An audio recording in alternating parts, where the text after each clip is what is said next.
What's going on, guys? Jonathan Shane, functional nutritional therapy practitioner specializing in metabolic health and women's hormones. Today we're going to be talking about, is keto good for women?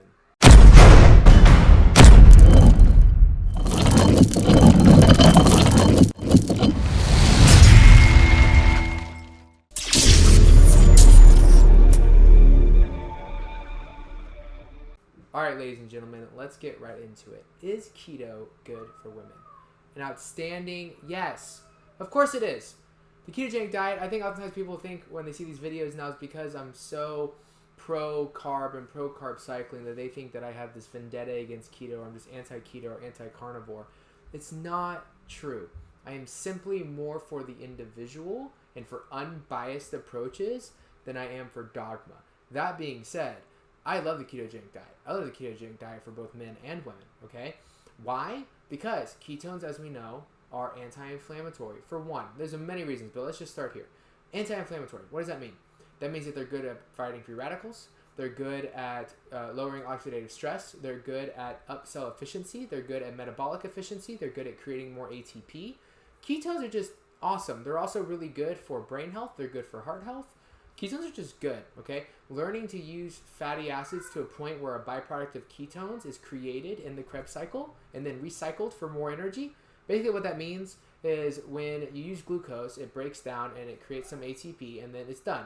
There's a byproduct of puric acid, there's a byproduct of carbon dioxide and some other things, and that's it. It's over. When you break down fatty acids, you get a byproduct of beta hydroxybutyrate, which is a ketone body, along with two other kinds of ketone bodies, but those are irrelevant at the moment. And that is recycled for even more ATP. And so you get this abundance of energy with ketones, okay? On top of that, a ketogenic diet is good at lowering insulin resistance. We know insulin resistance comes from two things: hyperprocessed refined carbohydrates and excess calories. Both of those can create insulin resistance. How do we know that? Because stearic acid, which is a very, very good and healthy saturated fatty acid, has been known in excess to create insulin resistance. So calories in excess can create insulin resistance, but more often than not, it's due to the excess calories that are in addictive, hyperpalatable, refined carbohydrate-based foods. Your common potato chips, cheeseburgers, French fries, all the things. Seed oils can also play a role in that. Canola oil has been known to trigger more insulin resistance, even though it's a fatty acid. So just understand that the ketogenic diet lowers insulin resistance. It lowers insulin over the course of the whole day, including your meal times, and it allows your pancreas a break from all the garbage you've been throwing at it, and it puts your body in a much better environment, okay? Ketogenic diet also tends to be very good for your gut. Why? Because it eliminates processed foods. It brings more whole foods into it. Now, some people that have autoimmune conditions, SIBO, leaky gut, and histamine responses or extreme histamine responses may even benefit from a carnivore diet because it removes some of the fibers that right now in this moment irritate their gut. Now, for some people, they need to stick with a carnivore diet. For others, they can actually reintroduce these fiber-based whole foods slowly, and they can actually create a more healthy, robust gut system where they can tolerate these foods. I've had clients do this all the time.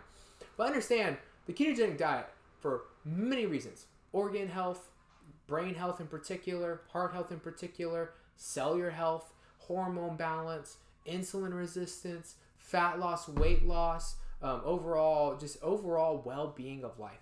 The ketogenic diet is great. It is definitely great for women. The question becomes, is when we're on a long-term ketogenic diet, is it good? And that really depends on the type of ketogenic diet you're doing. We often get caught up in a strict carnivore or strict ketogenic diet, 10 to 20 total carbs or 0 carbs in total. This is not the only form of a ketogenic diet. And people go, well, in the early 1900s, epilepsy, yes, ketogenic diets were used for epilepsy, but they were also not even what we consider a ketogenic or carnivore diet. Epilepsy was treated with a therapeutic ketogenic diet, which is 80+% of your macronutrients coming from fat.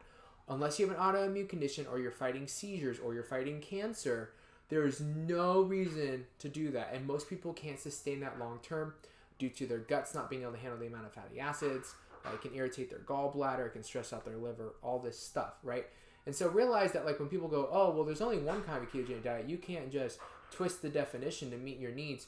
The whole general population does that.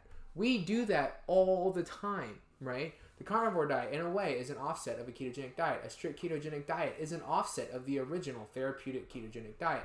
So then you also have other ones. You have a targeted ketogenic diet, which is a ketogenic diet. It's a fat-based diet where you target carbs around your workouts for optimal hormone balance, thyroid regulation, and performance in the gym.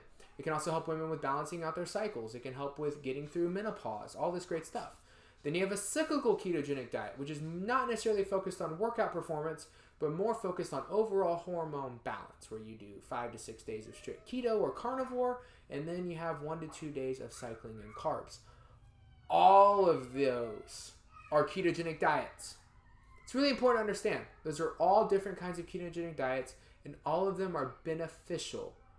It just depends on what you need as an individual. So this video is not long-winded. It's just here to say, yes. Yes, it is. It's just about how you do it for you. All right, guys, hit that like and subscribe button. Be coming out with many more. If you have a topic you want to hear talked about, a lot of people ask for thyroid. I just got done doing a thyroid video on that. I think it pops up here, actually. A thyroid video on that, and so I'm down to talk about that as well. But that's all for now. I appreciate y'all. I love y'all. We're almost at 1,500 watched hours in a year. I've never been there. So keep up the good work. Share these videos. Like these videos. Ask questions. I wanna explain and empower y'all as much as possible. So I love y'all. See y'all in the next one.